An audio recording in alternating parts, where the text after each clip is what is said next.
I am a big fan of red beans and rice, and that's what we're going to be making today. This southern dish is absolutely delicious. It's a must try.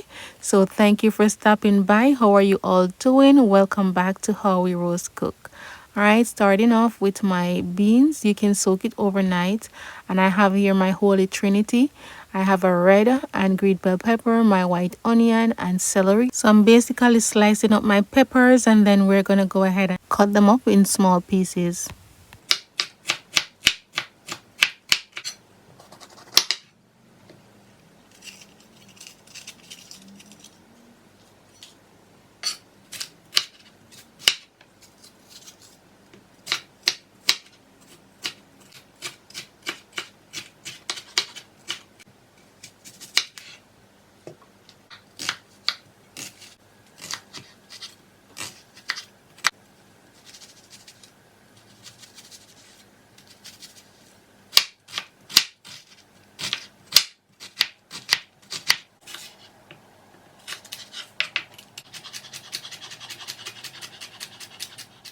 Now that I have my Holy Trinity all chopped up and set aside, I have here some spicy andouille sausage. Just go ahead and use whatever sausage you want to use. Just know that this is a pork sausage, so if you don't eat pork, then you might want to look for a chicken sausage instead. Alright, but this is a spicy andouille pork sausage. I'm going to remove the casing off them, and then we're going to head over to the stove. My pot is heated and I'm going to add some olive oil.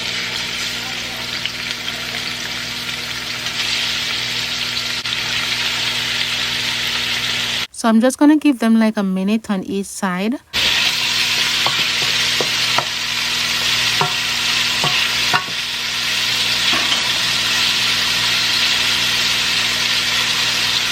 Now I'm just going to go ahead and flip them over, and then we're going to add in our Holy Trinity. I'm going to saute these veggies for about a minute, and then I will go in with my other seasonings. You want to make sure that your pot is well seasoned. It's a long cooking process, so you want to make sure that it will maintain the flavor.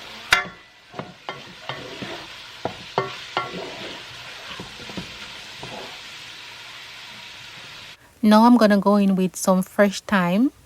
You can add some bay leaves as well, but I don't have any bay leaves, so I'm adding some pimento leaf, which has a lot of flavor as well. I'm adding some oregano, some Cajun seasoning, some Creole all-purpose, and some roasted garlic and herb. And always remember to taste your pot, especially towards the end. You want to taste it to see if it needs more flavor, and then you can add more. I'm using spicy sausage, so it has a little kick, but I still add a little cayenne, a little paprika, and some parsley. Now I'm pouring in my red bean. I'm also adding chicken broth, and as you can see on the box, it doesn't contain any salt. Alright, so I'm pouring in my chicken broth. Make sure that the liquid covers the peas.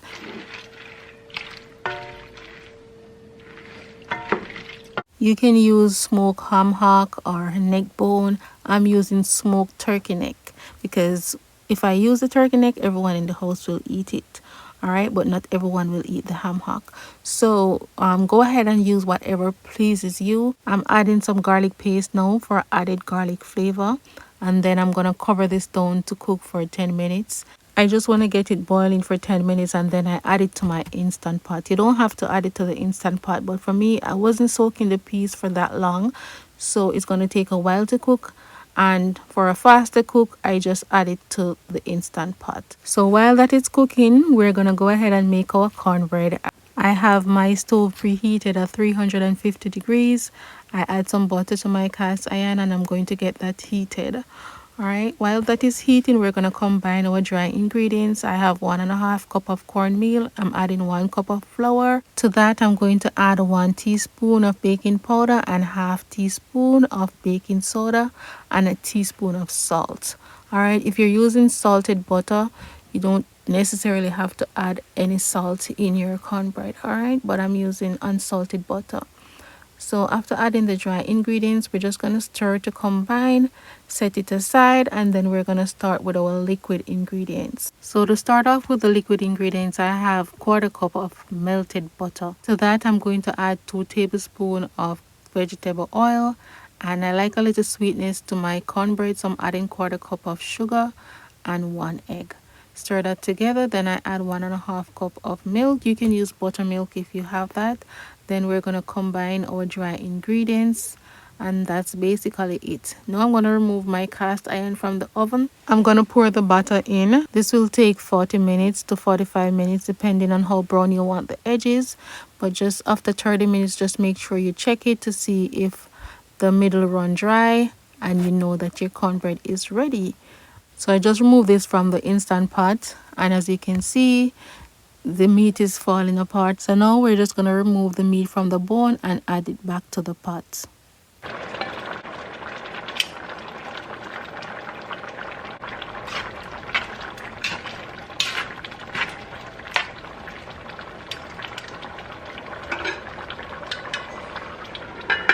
Even though I'm wearing a gloves, it's still hot, but I'm used to this. So if you're not used to holding hot food, make sure it cools down a little first before you do that. And then we're going to add it back to the pot now. So when you're eating your red beans and rice, you don't have to worry about any bones. And let me tell you, this is so good.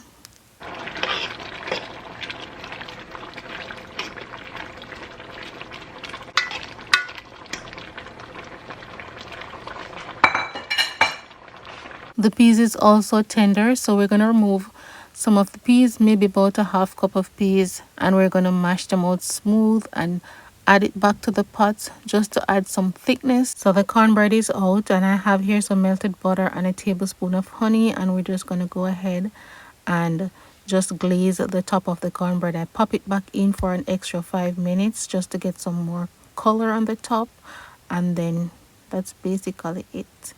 And this cornbread recipe, do not sleep on it.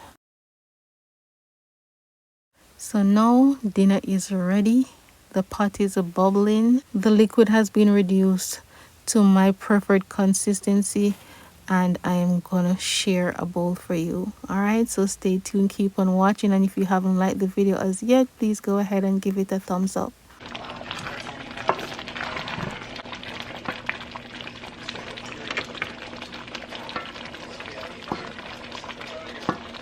So of course you can't have your red beans without some rice.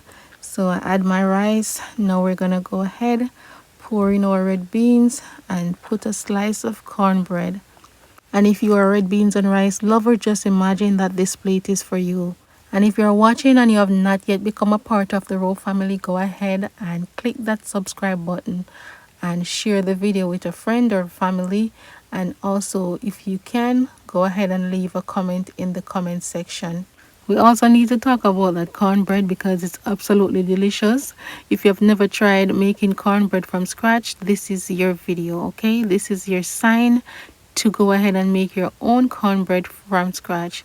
It's absolutely amazing. The texture is soft and nice, and it's just perfect. The perfect cornbread. That's all I can say right now. You just have to try it for yourself. All right, thank you all so much for watching. This was an absolutely delicious dinner, and it's very similar to our Jamaican stew peas. You know, it's very similar except for the coconut milk and a few of the other ingredients, but it's delicious. Trust me, go ahead, give it a try, and thank you for watching.